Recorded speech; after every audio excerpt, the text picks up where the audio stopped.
Bueno, pues buenos días. Antes que nada, dar las gracias a la Cátedra Michel Foucault y reconocerles el que sostengan y reformulen este tipo de espacios es fundamental, porque podríamos decir que lo de Foucault está comenzando, ¿no? Y es a estas nuestras generaciones a quienes nos toca, digamos, asumir la parte combativa de su legado. Entonces, bueno, en este sentido, yo cuando me preguntaba sobre el coloquio mismo, veía significantes que ya estaban, digamos, un poco, como siempre, orientando el posicionamiento del trabajo, y la palabra o el significante territorios o el mismo migración me hacía suponer que la reflexión una vez más se orientaría hacia la cuestión antropocéntrica, es decir, una vez más tendríamos que relacionar la noción de la espera con la humanidad, y en este sentido es que nos hicimos, como Foucault nos enseñó, a cuestionar más bien cuáles eran las condiciones en las que se seguía sosteniendo la duda de la espera. Es decir, no caer en hablar sobre la espera, sino analizar o esperar como desmontando las condiciones por las cuales hoy en día la espera se relaciona, o la misma analítica Foucaultiana se ha inclinado hacia cuestiones humanas, ¿no? O hacia cuestiones de migración, por ejemplo. Entonces, en ese sentido, no nos planteamos analizar o hablar sobre la migración o sobre los territorios como tal. Sin embargo, escuchando a los colegas, no para de resonar cómo hay todo un correlato entre lo que está sucediendo a nivel movimientos sociales y sucede a nivel epistemología. Es decir, habría una intrínseca relación entre lo que pensamos con lo que está sucediendo en la vida concreta. Ya el viejo Marx, con su materialismo, no paraba de intentar explicarnos que no hay separación entre pensamiento y materia, sino que el pensamiento es una consecuencia de los sucesos materiales que están sucediendo, y en este sentido es que un poco lo que estamos planteando tiene mucho de fronterizo, por ejemplo, que es lo que se ha estado comentando, sobre todo en esta cuestión de la frontera en México.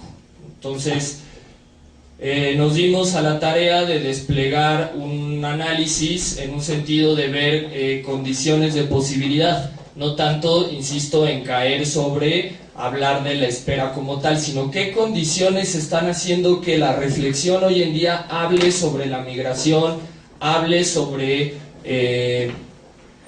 estos pasajes, digamos, de encierros parciales o encierros temporales o con duraciones quizás como muy largas. Entonces, bueno, en ese sentido nos inclinamos hacia el problema de la naturaleza de las cosas, que es por donde, o un momento epistémico de Foucault como muy claro. ¿Por qué? Por lo que les comentaba, que dimos cuenta que se sigue relacionando la espera con una cuestión humana.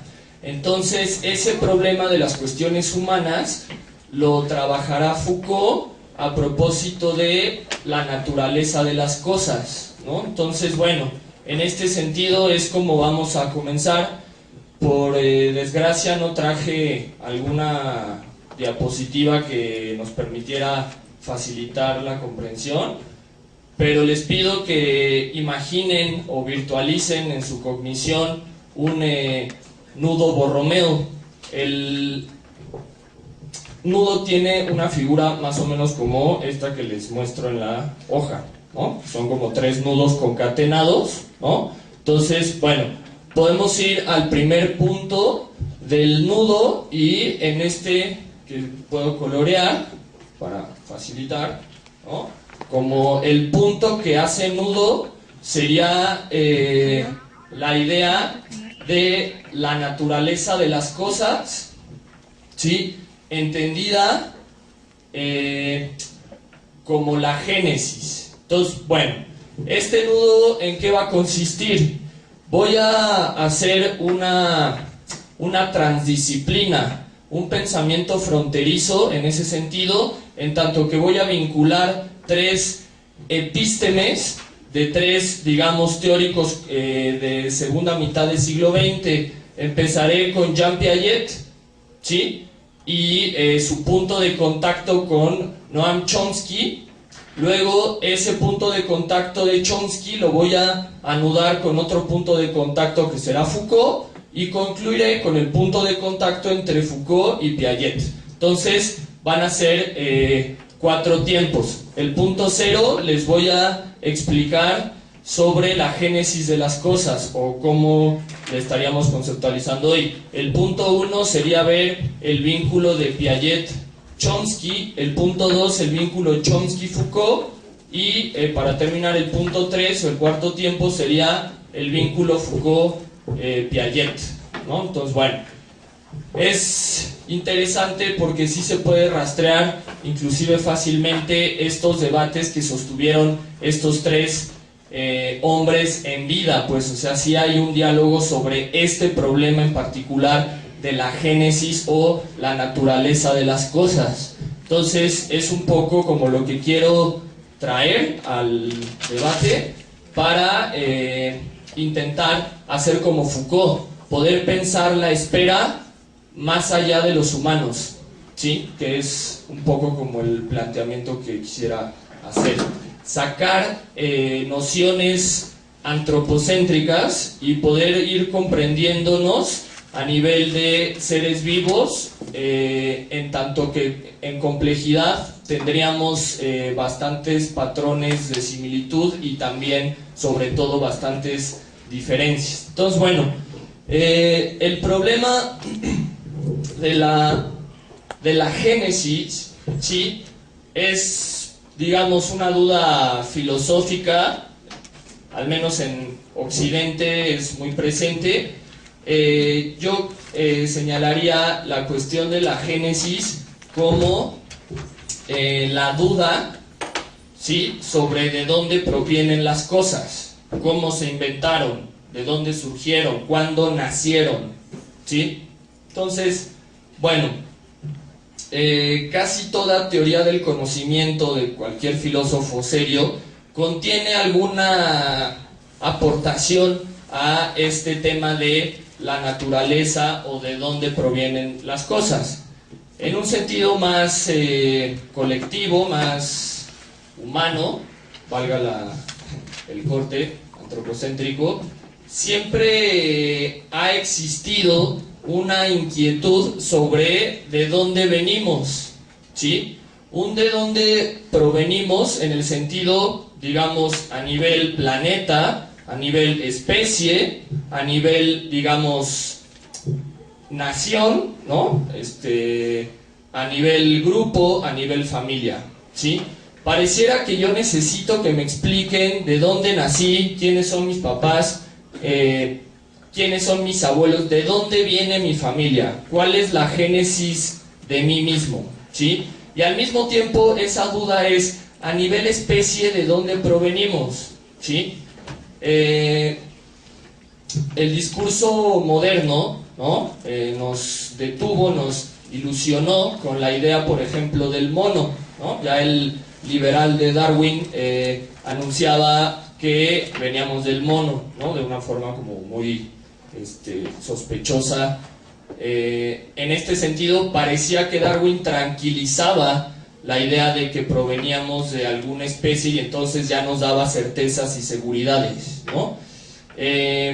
Justamente vienen movimientos epistémicos en siglo XX que van a empezar a trastocar o a desmontar o a desfondar la idea de la génesis de las cosas, ¿no? Entonces, Por eso y no por otra cuestión, recurro al propio Piaget con la idea de la psicogenética, de la psicogénesis, y los giros o el proceso que va desarrollando Piaget, ¿no?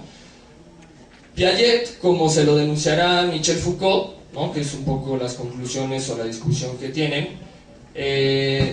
dice Foucault que el defecto de Piaget es que encontró, ¿sí?, la génesis de la inteligencia humana, ¿sí? ¿Por qué va a decir que es su defecto? Un poco jugando con la cuestión, porque, digamos, lo que más se le aprecia a Jean Piaget es justo lo que Foucault diría que es su defecto. Es decir, que Piaget logró por primera vez en la ciencia moderna explicarnos o resolver el misterio de dónde venía el pensamiento, ¿sí? O sea, el gran misterio de los empiristas ingleses o el racionalismo de Descartes, ¿no?, sobre de dónde venía el pensamiento, si nacíamos con él, si se hacía, pero cómo. Piaget logra detectar y explicarnos de una forma científica cómo surgen las ideas. Entonces, lo de Piaget no es cualquier cosa, ¿no? Es realmente un avance. Y eso se lo va a criticar Foucault. ¿Por qué? Porque va a decir, obviamente se va a usar a Jean Piaget para refinar el dispositivo y para controlar mejor las mentes de las poblaciones, ¿no? Entonces, en ese sentido es que se lo critica. ¿En qué consiste este giro piagetano? Piaget voltea a ver a los niños como el origen del pensamiento, ¿sí? Entonces empieza como a aprovechar las aportaciones del siglo XVIII que Foucault describe muy bien, que empiezan, digamos, a infantilizar a la sociedad. Foucault describe que en siglo XVIII comienza un proceso de infantilización de la sociedad, mismo que en siglo XX a Piaget ya le toca, digamos, consolidado y ya con una infraestructura cognitiva que le permite acceder al estudio o por fin lograr los sueños de los especialistas del siglo XVIII, los concretaría Jean Piaget. Entonces, en este sentido, Piaget, ¿sí?, descubre, por ejemplo, que hay inteligencia antes que el lenguaje, ¿no?, que es todavía uno de los vicios lingüísticos que nos sigue tocando. Cualquier coincidencia en este tipo de escuelas o en general, pues no es accidente, ¿no? Hay lingüistas, ¿no?, que todavía siguen sosteniendo que el lenguaje es palabra. Piaget descubre que no, que hay todo un proceso previo antes de que tú puedas nombrar, que la coordinación sensomotora, que la coordinación de tu cuerpo va dejando ese legado cognitivo para que luego tú nombres esa coordinación previa que ya desarrollaste desde que eras un embrión hasta que tienes 5 o 6 años y ya puedes, digamos, nombrar las cosas, ¿no? Entonces, Piaget va haciendo el giro hacia la génesis cognitiva del lado de los niños. Entonces, logra explicarnos que no es ni que nazcas con inteligencia y no es, digamos, que la sociedad te lo da como que te socializan o conceptos sociales como sociológicos, pues, sino más bien es una cuestión psicogenética, dice Piaget, en el sentido de que la inteligencia la vas desarrollando, ¿sí?, en función de la coordinación de tu cuerpo, y tu cuerpo se coordina en la función de la coordinación del cuerpo del otro. Entonces, más o menos Piaget nos va diciendo que es un proceso. En realidad no está ni nada más en tu cuerpo, sino en la coordinación de tu cuerpo, que es un resultado de las interacciones con los otros, ¿no? Entonces, en este sentido, ¿no?, sí, Piaget nos está dando la génesis de la cognición humana, y hasta ahí la crítica de Foucault es muy válida. Al punto que yo voy es que hay otro momento, que es el que les quiero compartir, el momento biológico de Jean Piaget. Recordemos que Piaget es biólogo, no es psicólogo ni pedagogo, como se tergiversa fácilmente, sino que es biólogo, y ese pasaje biológico, ¿sí?, es el que luego retomará, ya cuando Piaget está consagrado y cuando Piaget ya puede, digamos, hacer cualquier cosa y todo se le festeja, retoma esa primer formación de biólogo y empieza a cambiar el planteamiento genético. Sí. Piaget va a decir, ¿no?, más o menos, que, o se puede ver, que el primer Piaget pensaba que la inteligencia residía en el niño, ¿sí?, que el niño era el que comenzaba a desarrollar la cognición. Pero este segundo Piaget ya no nos habla del niño, ¿sí?, nos habla algo así como de una naturaleza cognitiva, ¿sí? Hay una naturaleza, ¿sí?, que permite o da las condiciones para que los humanos, niños, adultos, animales, etcétera, podamos pensar, ¿sí? Entonces ahí es un nivel de descentramiento de Piaget fuerte, porque ya está saliendo de la idea de que reside en los niños, ¿sí?, sino más bien empieza a dar cuenta de que la génesis no tiene que ver ni siquiera con un origen desde el punto cero, sino más bien es una secuencia en proceso, en duración, ¿sí?, y que el humano participa, pero no es, digamos, el centro, ¿sí?, sino que hay condiciones cognitivas desde las cuales nosotros podemos, digamos, cognocer, ¿no? Entonces, bueno, en este sentido, saco el primer cruce, que es entre Chomsky con Piaget. El debate se centra en que el ingenuo de Chomsky dice que nacemos con lenguaje, ¿no? O sea, que ya se nace como preprogramado el lenguaje, una cosa así. O sea, digna de Descartes o de Platón, ¿no?, dado caso. Entonces, bueno, Chomsky sostiene que nacemos con lenguaje y que se activa a los 5, 6 años. Nunca nos ha dicho con precisión cuándo es, ¿no? Pero, bueno, maneja un rango ahí. Y lo que le discute Piaget, sí, es que más bien se necesitan procesos previos, que no es que nazcas con. Si un niño no coordina su cuerpo previamente, no va a desarrollar lenguaje, ¿sí? Casos, por ejemplo, en autismos, es muy claro cómo la falta de coordinación del cuerpo es lo que no permitió que esos niños nombren las cosas, ¿sí? Porque si fuéramos chomskianos, pues todos los niños entonces tendrían que hablar, ¿no? Y justo ahí es ese segundo pasaje, el debate entre Foucault y Chomsky, que tienen en 1971 en Ámsterdam, en donde discuten la naturaleza de las cosas, ¿sí? Y que es un poco la misma cuestión, ¿sí?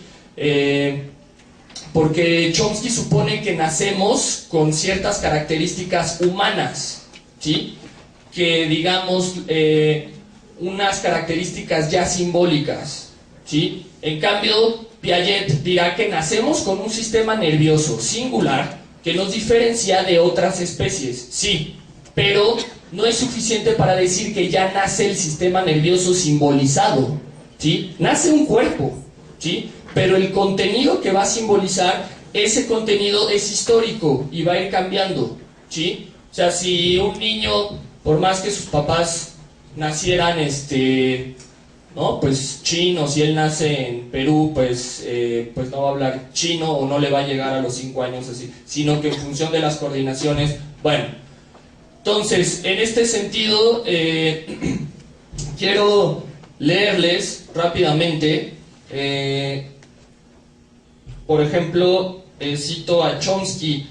Chomsky dice: permítame comenzar haciendo referencia a algo sobre lo que ya hemos platicado, en caso de que sea correcto como creo, que un componente fundamental de la naturaleza humana es la necesidad del trabajo creativo y de la investigación creativa, de la creación libre sin limitaciones arbitrarias de las instituciones coercitivas. Una cosa así, ¿no?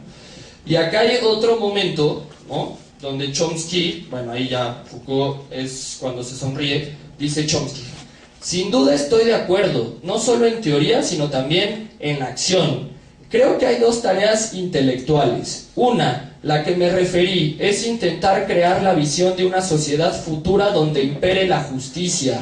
Esto significa crear una teoría social humanista basada, si es posible, en una concepción humanista y firme de la esencia humana o de la naturaleza humana, ¿sí? Es decir, Foucault va a decir que el problema de elevar naturalezas humanas es que no deja de ser un orden moral que se impondrá posteriormente, ¿sí? Y Foucault va a decir que las experiencias socialistas, particularmente la de la URSS, nos dejaron muy claros que su noción de naturaleza humana, ¿no? O sea, que se biopolitiza la cuestión. ¿Por qué? Porque se lleva como si fueran cuestiones innatas, como sugiere Chomsky, biológicas, con las cuales se nace, y ese es un pretexto perfecto para biologizar a la sociedad. Entonces, todos los que no coincidan con nuestra noción de naturaleza humana, pues son patología, ¿no? Son dignos de corregir, y entonces se tendrá que elevar un nuevo dispositivo de coerción para todos aquellos que no coincidan, ¿no? Y entonces tendremos que legitimar una sociedad de médicos que vaya a cuidar el bien de nuestra población, ¿no? Entonces, bueno, en este sentido, yo sugeriría descentrar las cuestiones como las esperas, ¿sí?